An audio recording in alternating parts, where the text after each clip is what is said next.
Welcome to Women of the Metaverse. I am Cheryl Laidlaw. I am Angela Harkness. We have been and are still on a journey to discover the Metaverse, Web 3.0, NFTs, and anything that we are required to know to join this world. From this podcast, we will help you to unlock how the Metaverse is going to impact your brand, your business, and even your personal life. Join us as we take the mystery out of this new digital universe. Welcome to Women of the Metaverse. In this episode, we are going to go back to basics on the subjects we have covered so far and answer some of your questions.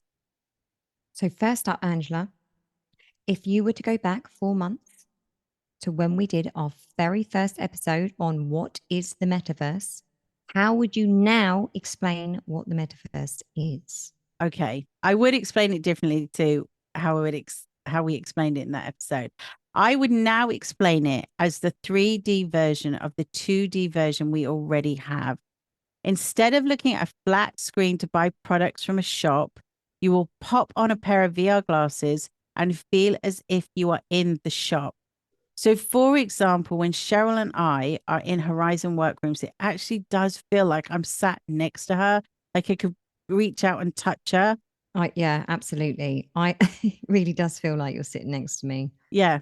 So the whole experience it just will be more real world. You could go into a furniture shop and actually see what a piece of furniture looks like up close, how big it actually is, what the material looks like, what the colors look like. So that's really what it is that 3D version from the flat screen that you currently look at. That's how I would now explain it. The ultimate experience. Yes, exactly. Okay, Cheryl, your turn. Does the metaverse already exist? So the answer to that question is yes and no. Individual companies have created three-dimensional virtual platforms such as Decentraland, the Sandbox, and the Other Side. The idea for the metaverse is for the platforms to be connected so that you can go from one to the other. In the same way that you can go from a link in a website, say from your blog, to YouTube and then on to LinkedIn, for example. So we're not quite there yet, but we're hoping that we'll be able to switch between metaverses swiftly. Yeah. You'll hear the very technical term of interoperability. Technical Yes. people will say that. But if you speak to people these days, they would still say, oh, I'm in the metaverse. Cheryl and I, when we do our show in Horizon Workrooms, would say we're doing our show in the metaverse. So, there's a lot still. It's very new, and the development and the evolution of it will be, oh God, decades. Absolutely. But yeah, I would say the beginnings is there. We're there. Definitely. It's good enough. Definitely. Next question, Angela. What can I do in the metaverse? There is such a huge amount already. You can have a meeting, as you will see Cheryl and I have done in Horizon Workrooms. And if you haven't, go and check out our YouTube channel because you can see some of the stuff that we've done in there. You can attend events, and we've talked about this a lot. So we've mentioned Wish of Vodka and their parties, their cocktail parties they have every week. And then obviously there's Meta Fashion Week, which I think there's another one coming up because it's autumn, September. winter. Yeah. Is it? Yeah. Yeah. So lots and lots of different events happening all the time in Horizon venues. You can go to all sorts of things.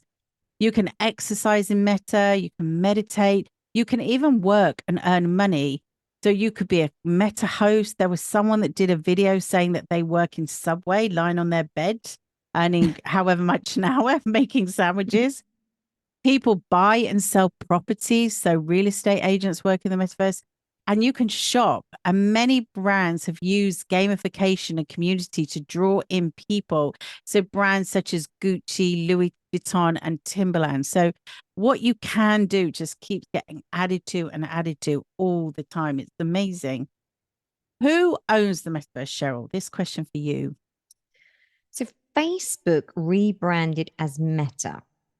that strategic rebrand demonstrated Meta's determination to lead the way for other metaverse companies. But Meta does not own the metaverse. At the moment, various companies have a slice of the pie, and it's only a matter of time before many companies enter that space. But Facebook have done a fantastic job of their rebrand in order to trick or, Yes. make people think that Meta is actually the metaverse. So Yeah. clever But rebranding. But it's a bit like, nobody owns the internet. It is Yeah. just a space where you can jump from one thing to other. And that was exactly what Cheryl was talking about in terms of, what the metaverse should be, being able to go from one thing to the other, which you can't at the moment. But yeah, I think there's lots of corporations that will come out and try and own it or be the bigger players like Facebook became with social media. But there's no one ownership. There's many companies working No. on it, isn't there? Well, Meta's first, and at the moment, Mark Zuckerberg's getting a lot of stick for their animated avatars, and that it's just not realistic enough. And but Andrew and I think it's great. Yeah, we're, we we're do. having a great time in Horizon. We love it. We love it. So there you go. Anyway, number 5 to you, Angela. How do you get into the metaverse? The VR headsets are the most popular way to live the real world experience. Both Cheryl and I have Oculus, but you can just go to Decentraland and Sandbox via their websites, or most people will go in through gaming consoles and play games like Roblox and Fortnite. But again, this is another thing that over time, like we said, Cheryl and I have got the Oculus. They're not the best. They're very uncomfortable, but they're brand new again. So over a period of time, the evolution will just be you'll just pop on a pair of glasses and it will get better and better. The technology will just improve, improve, and improve. So at the moment, those are the ways that you can currently get into the metaverse. Over time, we'll be looking back at those big Oculus goggles Yeah. and be laughing at them, won't we? Yeah. Don't get rid of your packaging and everything. Save them I think I've because ditched mine already. have you? No, I still got mine. But they probably in 20 years' time will be worth a fortune. People will, the next couple of generations of children will look at those and just laugh because they literally will be putting on a pair of thin glasses and that will do Or everything. contact lens. Yeah, it will be interesting. I was thinking about this the other day, how mobile phones and the metaverse will play out, whether we would have mobile phones even, will we need them or will That's going to be really interesting because they say that will be a thing of the past. Yeah, so that's an interesting one, isn't it? Okay, for you, Cheryl, how do brands get into the metaverse? So most people, when answering this question, would say gaming is a great way of getting into the metaverse, but you need to have a lot of money to invest in a gaming platform like Roblox. Roblox generated 1.9 billion in revenue in 2021. Those numbers. I know, right? That's 807% increase year on year. It has doubled its revenue for the past 2 years, and lots of brands are literally setting up shop there as we speak. But if you haven't got thousands of pounds to get going in the Roblox, then you can start with digital wearables or items. In the metaverse, digital wearable NFTs are used for accessorizing avatars and other elements, and this can be put together at a very affordable price. I think it's going to just get easier and easier for small brands, small businesses just to start to get into the metaverse, isn't it? Absolutely. I keep telling all my young sort of techie, well, not friends, but people that are interested in this world to get into 3D modeling and start making, because the step-by-steps on how to create a wearable in Decentraland is, well, it would be very, very easy to do if you knew the programs to do it. Well, look at companies like the Fabricants who have done that partnership with World of Women. What they've created is just phenomenal. It's Amazing. incredible. So there's so much you can do. So I think the way in which you're advancing, it's not going to be for the big players.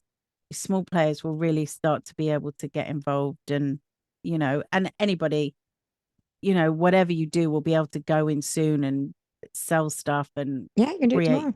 Yeah, exactly. Okay, next question, number 7. What does decentralized mean, Angela? Decentralized means that there is no centralized authority like a government. The whole concept is that blockchain, which records every transaction you make and is open to everyone, along with the smart contracts that are attached, means that there's no need for any authority. And it really came out of the original white paper for Bitcoin. But I think that's a little bit of a nirvana, because I think that big companies and governments will want to start to regulate or start to get involved. So only time will tell with this one, with this whole idealized. When I was at Social Media Marketing World in February, they really didn't want Meta to lead the way in the metaverse. They were quite open in their views that Facebook shouldn't really be the forefront, but unfortunately they are. So I don't see how they can stop the bigger companies. Yeah, I think the people developing it want this decentralized nirvana, but I think definitely governments will want to start to regulate the cryptocurrency. So we'll see, but that's basically watch this space. Watch this space. Yes. Indeed. Okay, for you, Cheryl, what makes an NFT valuable? This is a great question, because I feel that it's the same question as what I used to get when people used to ask what makes a TikTok go viral. Good point. Yeah. And as much as we can say, it's the look of the NFT, if it's an art collectible piece, but again, it's about the smart contract attached to it. What is the community like? Are they creating one NFT? Are they going to create 10,000 NFTs where you can be part of this community, and they're going to give you a membership, and they're going to have a gala dinner every year and everything, saving the planet and saving God knows what else. I mean, there's lots of values attached to some of the projects, the NFT projects that are out there at the moment. So it's about doing your research and finding a piece of art and a community that you want to support. But honestly, you can create a picture of your big toe. Yeah, you could. You could.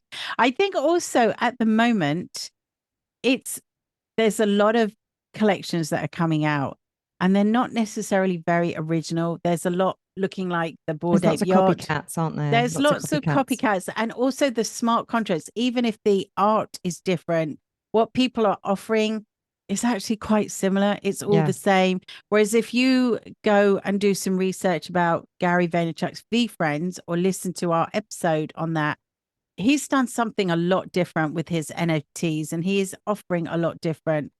So it comes to, like Cheryl said, if you've got a big community like he had, it was always going to be a popular buy. But then on the back of it, he's also offered something different, where some people are being not very original. So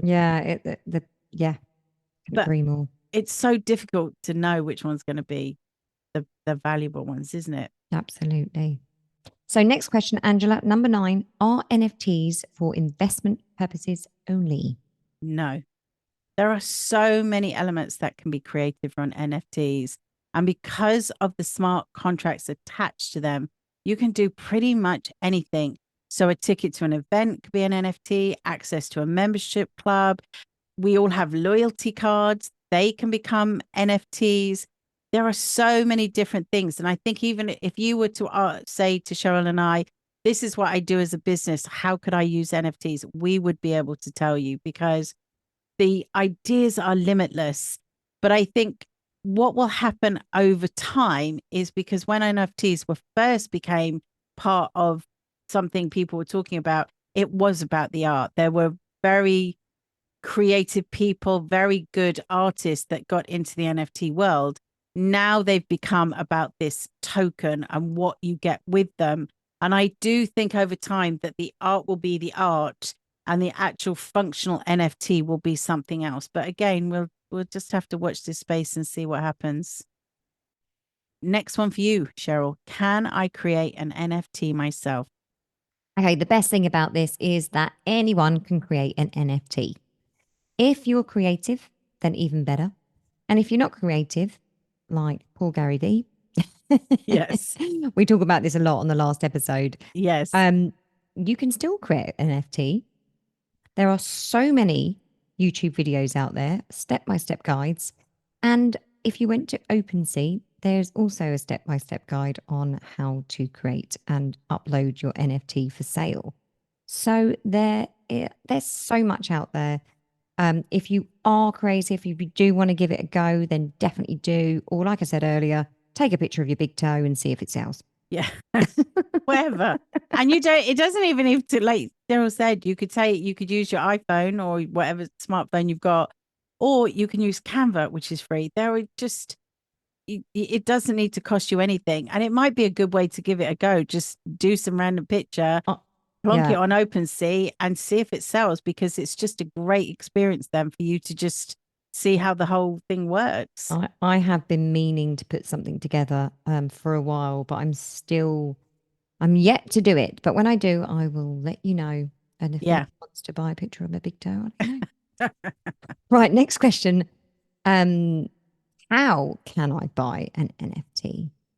There are different ways. If you just want to buy something because you like it, then you can go to sites like OpenSea and Wearable. Both these sites are used for either individual NFTs, where someone will create a piece of art, like Cheryl just talked about, and sell it, or people are selling their NFTs that they purchased from a collection and they are selling it secondhand. So OpenSea and Wearable are used as secondhand market for collections.